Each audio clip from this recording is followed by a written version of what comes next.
Yan, ang ganda na ng ano niya, ang ganda na ng balahibo niya guys, oh. Shining, shiny. Pinaliguan ko siya.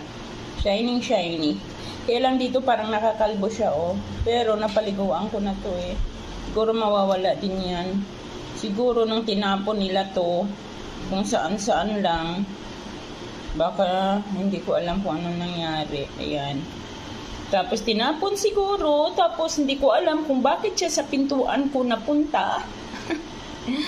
Piruin mo sa second floor kami, tapos tinapon to sa akin napunta. Di ba baby? Di ba baby? Di ba baby ko? Shush! Ay shush! Ay shush! Ang muning.